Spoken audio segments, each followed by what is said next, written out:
हिंद, आप सभी का स्वागत है एबीसी कोचिंग यूट्यूब चैनल में। इस वीडियो में क्लास 11th सब्जेक्ट इकोनॉमिक्स के most important VBI objective question देखने वाले हैं, जो कि आपकी बोर्ड परीक्षा के लिए काफ़ी महत्वपूर्ण है। तो सभी छात्र अंत तक बने रहें और वीडियो को लाइक अपने सभी दोस्तों के साथ शेयर करेंगे। चैनल पर पहली बार आए तो चैनल को सब्सक्राइब करने के साथ बेल आइकन को प्रेस जरूर कर लीजिएगा। चलिए बच्चों, क्वेश्चन की ओर चलते हैं। देखिए बच्चों, सबसे पहला प्रश्न दिया गया कि सांख्यिकी शब्द का प्रयोग किया जाता है। तो दोस्तों, मैंने आपको पहले ही बताया था कि सांख्यिकी शब्द का जो प्रयोग होता है ना, वो एक वचन में और बहुवचन दोनों में होता है। इसलिए इसका जो सही आंसर होगा वो हो जाएगा ऑप्शन नंबर सी हो जाएगा, ए और बी दोनों में, यानी एक वचन और बहुवचन दोनों में सांख्यिकी शब्द का प्रयोग किया जाता है। अगला शब्द है, अगला प्रश्न दिया गया है कि सांख्यिकी का प्रयोग किया जाता है। देखिए यहाँ पे पहले पूछा गया था सांख्यिकी शब्द का प्रयोग, और सिर्फ यहाँ पे पूछा रहा कि सांख्यिकी का जो प्रयोग होता है वो किया जाता है। देखिए सांख्यिकी जो प्रयोग होता है ना, वो व्यवसायों के द्वारा भी होता है, वैज्ञानिकों के द्वारा भी होता है, अर्थशास्त्रियों के द्वारा भी होता है। इसलिए इसका सही आंसर होगा उपयुक्त सभी के द्वारा, ऑप्शन डी इसका राइट व सही आंसर होगा। अगला सवाल है कि कॉलमों और पंक्तियों के रूप आंकड़ों को क्रमबद्ध व्यवस्था को कहते हैं। तो क्रमबद्ध व्यवस्था को क्या कहते हैं दोस्तों? सारणीयन कहते हैं। ऑप्शन ए इसका सही आंसर होगा। अगला सवाल है कि यदि बहुलक 18 और माध्यिका 21 तो माध्य का मान ज्ञात करें। दोस्तों, मैंने आपको पहले जो है एक्सप्लेन करके अच्छे से बताया था कि माध्य हम किस तरीके से ज्ञात करते हैं, और फॉर्मूला भी आपको मैंने ज्ञात किया था और बताया था अच्छे से। तो दोस्तों यहाँ पे मैं आपको शॉर्ट में बता देता हूँ। देखिए इसका जो बहुलक और माध्यिक दिया गया है, माध्यिका दिया गया है, माध्य इसका ज्ञात करना है। तो दोस्तों इसका आंसर हो जाएगा 22.5। ठीक है, मैं इसका सोल्यूशन कर चुका हूं। तो देखिए 22.5 कहां पर है? तो ऑप्शन नंबर ए में दिया हुआ, तो यही आपका आंसर हो गया। ठीक है, चलिए अगला सवाल दिया गया कि सहसंबंध गुणांक सदैव होता है। तो सदैव क्या होता है बच्चों? -1 और +1 के बीच में होता है। ठीक है, ऑप्शन सी इसका सही आंसर होगा। अगला सवाल है कि बहुलक वह मूल्य है जिसकी आवृत्ति होती है, जिसकी आवृत्ति क्या होती है? अधिकतम होती है। ऑप्शन सी इसका सटीक होगा। अगला सवाल है कि समाचार पत्र द्वारा प्राप्त आंकड़ा है। तो यह क्या है? द्वितीयक आंकड़ा है। याद रखें, ये क्या है? समाचार पत्र द्वारा जो प्राप्त आंकड़ा होता है वो द्वितीयक आंकड़ा होता है। ऑप्शन बी इसका सटीक व सही आंसर होगा। अगला सवाल है कि पदों के विचरण के माप को कहा जाता है, इसे कहा जाता है अपकिरण। ठीक है, याद रखें अपकिरण कहा जाता है। अगला सवाल है कि प्रोफेसर पीसी महालनोबिस कौन है? तो महालनोबिस कौन है बच्चों? ये एक अर्थशास्त्री है। ठीक है, याद रखेंगे, ऑप्शन ए इसका सही व सटीक आंसर होगा। अगला सवाल है कि चतुर्थक विचलन QD का सूत्र होता है। तो QD का सूत्र क्या होता है?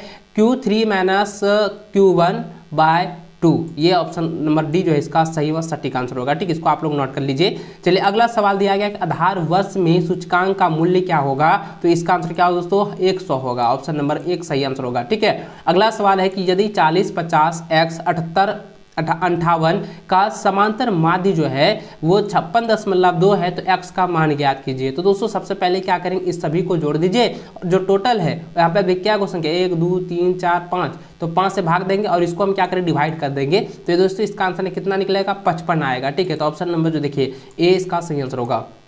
अगला सवाल दिया गया है कि प्राथमिक आंकड़े होते हैं। तो प्राथमिक आंकड़े क्या हो जाएगा? देखिए अनुसंधानकर्ता द्वारा एकत्रित आंकड़ा होता है। ऑप्शन नंबर 20 का सही आंसर होगा। अगला सवाल है कि निम्न में से किसका निर्धारण रेखा चित्र द्वारा नहीं किया जा सकता है? तो बच्चों इसका आंसर आएगा माध्य का। माध्य का निर्धारण जो है रेखा चित्र के द्वारा नहीं किया जाता। ऑप्शन नंबर ए इसका सही आंसर होगा। अगला सवाल है कि किनके सूत्र को सूचकांक निर्माण के लिए आदर्श माना जाता है? तो बच्चों इसका आंसर क्या हो जाएगा? ऑप्शन नंबर बी हो जाएगा, फिशर का सूत्र। ठीक है, याद रखेंगे फिशर का सूत्र। ऑप्शन 20 का राइट आंसर होगा।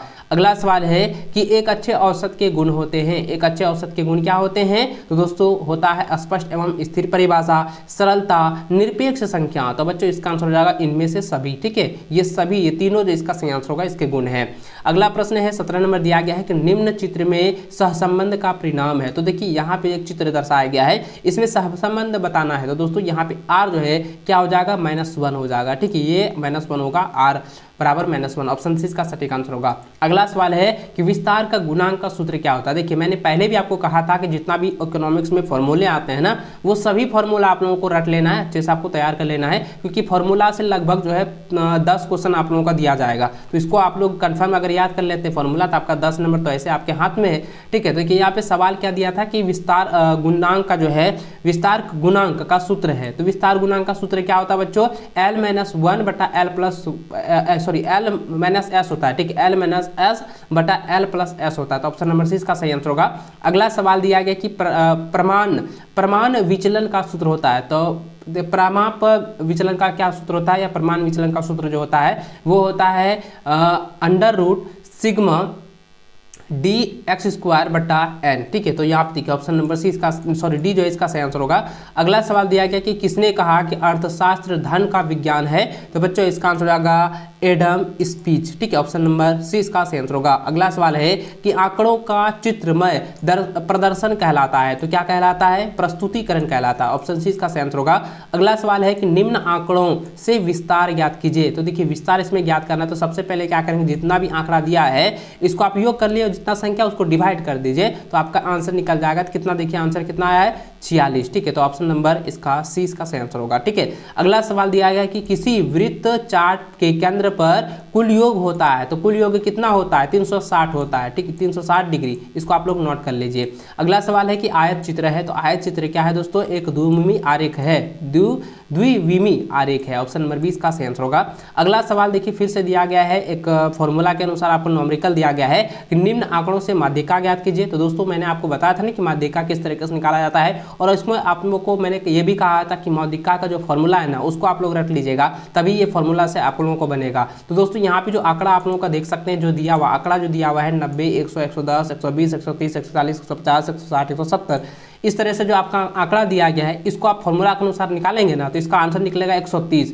तो माध्यिका का मान निकलेगा 130, तो यही आपका आंसर हो जाएगा। आप फॉर्मूले के अनुसार बना लीजिएगा, क्योंकि मैंने इसको पहले से एक्सप्लेन किया हुआ है, इसलिए यहाँ पे मैं आपको डायरेक्ट बता रहा हूँ। चलिए दोस्तों अगला देखते हैं। यहाँ पे 26 नंबर दिया गया है कि हरित क्रांति में सम्मिलित है, तो हरित क्रांति में क्या सम्मिलित होते हैं, तो देखिए HY भी बीज होते हैं, कृषि यंत्रीकरण होते हैं, रासायनिक उर्वरक होते हैं, इसलिए इसका आंसर क्या है, उपयुक्त सभी हो जाएगा। ये सभी क्या होते हैं, सम्मिलित होते हैं। ऑप्शन डी इसका सही आंसर होगा।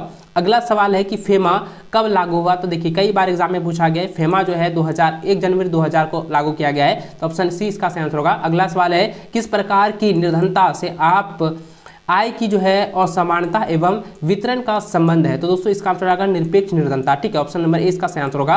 अगला सवाल है कि भारत में आर्थिक सुधारों का प्रारंभ किया गया, तो यानी आर्थिक सुधारों का प्रारंभ जो है कब किया गया था, तो 1991 के किया गया था। ऑप्शन नंबर 20 का सही आंसर होगा। अगला सवाल है कि जैविक कृषि एक खेती है, तो जैविक कृषि एक प्रकार की कौन सी खेती है, एक धारणीय कृषि है। ठीक है, याद रखेंगे एक प्रकार की क्या है, धारणीय कृषि। ऑप्शन नंबर 20 का सही आंसर होगा।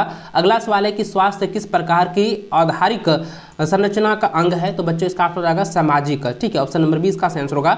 अगला है कि भारत के आर्थिक सुधारों के संदर्भ में एलपीजी का पूर्ण रूप बताइए, तो एलपीजी का पूर्ण रूप आपको बताना, तो क्या हो जाएगा, एल का हो गया उदासीकरण, और पी का हो जाएगा ये प्राइवेटाइजेशन यानी कि जिसको निजीकरण कहते हैं, और जी का होता है वैश्वीकरण। तो ये ऑप्शन नंबर सी हो जाएगा उदारीकरण, निजीकरण और वैश्वीकरण। इसको आप लोग नोट कर लीजिए। ठीक है, और यहाँ पे एलपीजी का आप गैस मत समझ लीजिएगा, यहाँ पे एलपीजी का पूर्ण रूप जो होगा ये उदारीकरण, निजीकरण और वैश्वीकरण हो जाएगा। ऑप्शन नंबर जो है सी इसका सही आंसर होगा। ठीक है, चलिए अगला सवाल देखिए दोस्तों, यहाँ पे जो है 33 नंबर दिया गया कि कृषि क्रियाएं किस क्षेत्र से संबंधित है, तो कृषि क्रियाएं जो है वो प्राथमिक क्षेत्र से संबंधित होते हैं। ठीक है, तो ऑप्शन नंबर जो है 20 इसका सही आंसर होगा। अगला सवाल दिया गया कि स्वतंत्रता के पूर्व इनमें से कौन सी वस्तु का निर्यात नहीं किया जाता था, तो दोस्तों इसका आंसर हो जाएगा इंजीनियरिंग वस्तुओं के जो है निर्यात नहीं किया जाता था।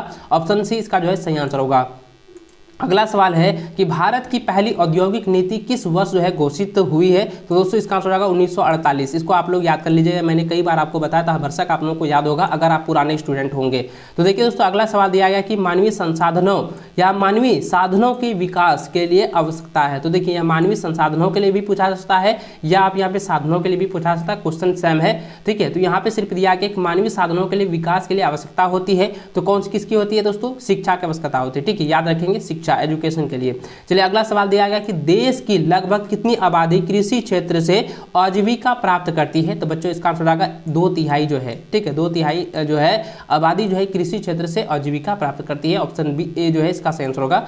अगला सवाल दिया गया है कि विश्व में सर्वाधिक आबादी वाला देश है, तो विश्व में सबसे सर्वाधिक यानी कि सबसे ज्यादा जनसंख्या वाला देश कौन सा है, चीन है। तो ऑप्शन नंबर जो है इसका सही आंसर होगा। ठीक है, अगला सवाल है कि AAY का पूर्ण रूप है, तो AAY का पूर्ण रूप होता है अंत्योदय अन्य योजना। ठीक है, जिसको हम लोग अंत्योदय कार्ड भी कहते हैं, तो ऑप्शन नंबर सी इसका सही आंसर होगा।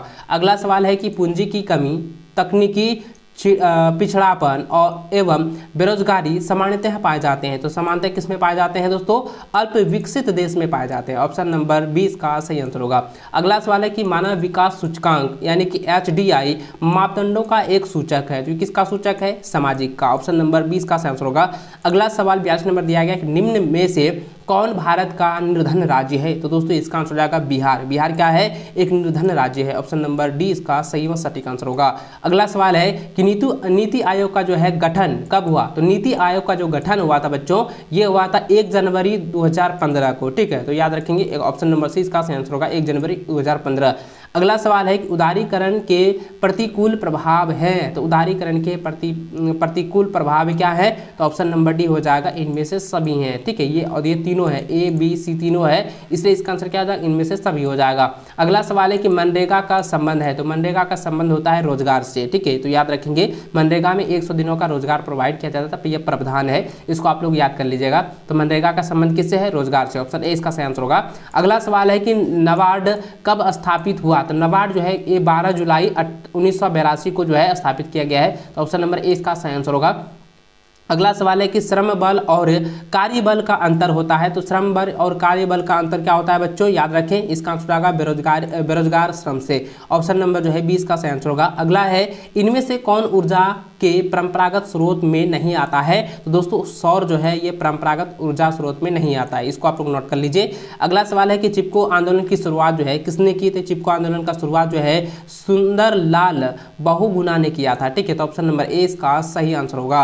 अगला सवाल है कि पाकिस्तान की अर्थव्यवस्था, ध्यान देंगे पाकिस्तान की अर्थव्यवस्था है, तो पाकिस्तान की अर्थव्यवस्था क्या है? मिश्रित अर्थव्यवस्था है। ऑप्शन नंबर ए इसका सही आंसर होगा। तो दोस्तों इस वीडियो में मैंने जितने भी क्वेश्चन आपको बताए हैं वे सभी क्वेश्चन आपकी बोर्ड परीक्षा के लिए काफी महत्वपूर्ण है। इसको एग्जाम से पहले अच्छे से रिवीजन जरूर कर लीजिएगा। और आप चैनल पर नए हैं, चैनल को सब्सक्राइब करने के साथ बेल आइकन को प्रेस कर लें, ताकि आगे भी इसी प्रकार की वीडियो आप लोगों को मिल सके। चलो दोस्तों मिलते हैं, तब तक जय हिंद, वंदे मातरम।